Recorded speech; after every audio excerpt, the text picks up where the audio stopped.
ابراہیم علیہ السلام کو کے پاس شیطان آتا ہے، مشہور بات ہے، 3 مقام پر بہکایا۔ ابراہیم، خواب بھی کوئی خواب ہوتے ہیں؟ صرف خواب دیکھ کر ایک لوتے بچے کی گردن پہ چھری چلانا کوئی دانش مندی نہیں، آپ نے تینوں مقام پر اس کو کنکری پھینک کر کے مارا۔ آج بھی وہ سنت ابراہیمی ادا کی جاتی۔ یہاں رک کر میں اکثر لوگوں کو کہتا ہوں کہ لوگ ہم سے انگوٹھا چومنے کے معاملے میں لڑتے ہیں، مذاق اڑاتے ہیں، خدا جانے کیا کیا کہتے ہیں ہمیں، بدعتی الا فنا فنا واللہ عالم، کیا کیا لوگ کہتے ہیں۔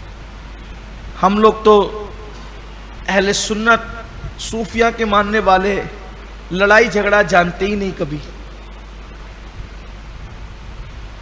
کون کس کے منہ لگے۔ لیکن حالات ہی ایسے ہیں۔ حالانکہ لوگ جھگڑالو کہتے ہیں، کس کو؟ سنیوں کو کہتے ہیں۔ میں کہتا ہوں اللہ کے بندو، اگر ہم جھگڑالو ہوتے تو تم ہماری مسجدوں پہ قبضہ کیوں کرتے؟ ہم جھگڑالو نہ تھے، شریف تھے، تبھی تو تم نے ہماری مسجدوں پہ قبضہ کیا۔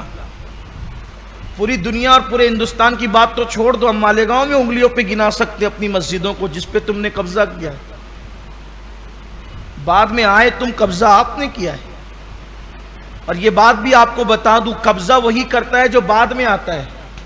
اس کا مطلب ہم پہلے سے تھے، آئے بعد میں آپ، اور ہم پہلے سے تھے، کب سے تھے اس کی کڑیاں رسول اللہ کے دور سے ملتی ہیں۔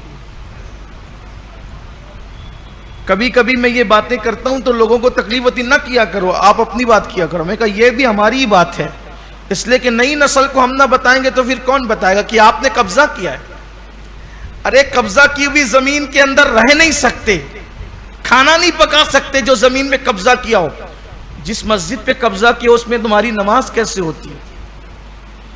غاصبوں، غصب کی ہوئی مسجدوں میں نماز کیسے ہوتی ہے؟ کون سے نمازی ہو تم؟ ہمارا تو لٹا ہے، ہم تو چیخیں گے نا۔ اگر چور چوری کر کے بھاگے اور ہم نہیں چلائیں چور چور چور، تو چور وہ احتجاج کرتا، مجھے چور کیوں کہتے ہو؟ ارے چرایا تو چور تو کہیں گے نا۔ تحقیق کریں آپ، ہم نے کسی کی بنائی ہوئی مسجد پہ آج تک قبضہ نہیں کیا، ہمیں ضرورت ہی نہیں ہے۔ دلی کی جامع مسجد سے لے کر اجمیر شریف کی شاہجہانی مسجد تک تو سب ہماری ہے۔ بلکہ یہ بات کہوں تو بھی بے جان نہیں ہوگا، مدینہ منورہ کی مسجد نبوی سے لے کر مسجد اقصیٰ تک کی تمام مسجدیں سب الحمدللہ شروع سے اہل سنت و جماعت کی۔ موجودہ تعمیر مسجد نبوی کی ٹرکیوں نے کی ہے، اور جس شان سے کی وہ آپ کو پتہ ہے۔ میں اپنے عنوان سے ہٹ جاؤں گا اگر میں اس تاریخ کی طرف جاؤں تو، لیکن آپ کو پتہ ہے وہاں میلاد بھی ہوتی تھی، مولود، اور آج بھی جو گھرانے ہیں صحابہ کرام کی آل پاک میں سے، وہاں آج بھی مولود کی محفل، میلاد کی محفل، سلام با قیام سب ہوتا ہے۔ میں نے کئی مقامات پر شرکت کی ہے۔ لیکن بہرحال لوگ ہمیں کہتے ہیں انگوٹھا کیوں چومتے ہو؟ تمہارے یہاں سے ہمارے بزرگوں نے ایک دلیل پیش کی ہے کہ آدم علیہ السلام نے چوما تھا، اور چومنے کی وجہ یہ بنی کہ وہ کہتے تھے کہ یہ فرشتے میری پیشانی کی طرف کیوں دیکھتے ہیں؟ تو کہا تمہاری پیشانی میں نور محمدی ہے، کہا وہ ذرا مجھے بھی دکھا دے، توجہ کرنا، وہ ذرا مجھے بھی دکھا دے۔ تو اللہ نے نور محمدی کے بارے میں فرمایا کہ وہ تمہارے ناخونوں میں، انگوٹھوں کے یا انگلیوں کے ناخونوں پہ اس کو ظاہر کرتے ہیں۔ حالانکہ اس حدیث کی سند جو ہے اس کے بارے میں محدثین نے کلام کیا ہے، لیکن چونکہ فضائل کے باب میں تمام حدیث کے علم والے یہی کہتے ہیں کہ ضعیف احادیث بھی قبول کی جاتی ہے۔ وہ کہا کہ مجھے آپ اگر وہ نور دیکھنا چاہتے ہیں تو اپنی انگوٹھوں میں، اپنی انگلیوں کے ناخون میں دیکھیں، تو وہ نور محمدی اس پہ ظاہر کیا گیا، اور آپ نے فرط محبت سے ان انگوٹھوں کو چوم لے۔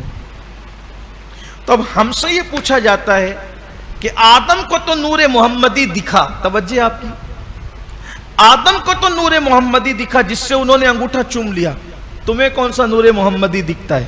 ہم وہی کہتے ہیں کہ ابراہیم کو تو شیطان بہکا رہا تھا تو انہوں نے کنکری ماری، تم نے کون سا بچہ لے جانا ہے ذبح کرنے کے لیے اور تم نے کون سا شیطان بہکانا ہے؟ تم کو کون سا شیطان بہکاتا ہے اور تم کون سا بچہ لے جاتے ہو؟ بچہ تو وہ لے گئے تھے، بہکایا تو ان کو تھا، اس لیے کنکریاں تو انہوں نے ماری، تم کو کون سا شیطان دکھتا ہے اور تم کون جو ہے وہ بچہ لے کر کے جاتے ہو مینا میں ذبح کرنے کے لیے حاجی؟ تو کہا کوئی نہ کوئی دکھتا ہے نہ کوئی بہکاتا ہے۔ کافر کہا ابراہیم نے جو کیا تھا نقل ابراہیم کرتے، خلیل کی ادا کو ادا کرتے ہیں تاکہ حج مکمل ہو جائے۔ ہم کہتے ہیں نادان، اگر ابراہیم شیطان کو کنکری مارے تو ادائے خلیل کو ادا کرنا یہ حج کی تکمیل کا ذریعہ ہو جاتا ہے۔ تو محبت آدم نے جب نور محمدی کو چوما تھا تو ادائے آدم کو ادا کرتے ہیں تاکہ ایمان مکمل ہو جائے محبت رسول کے حوالے سے، چاہتے رسول کے حوالے سے۔ وہاں بھی ادا ہے، یہاں بھی ادا ہے۔ تو یہاں ظاہر کو نہ دیکھو، اداؤں کو دیکھو۔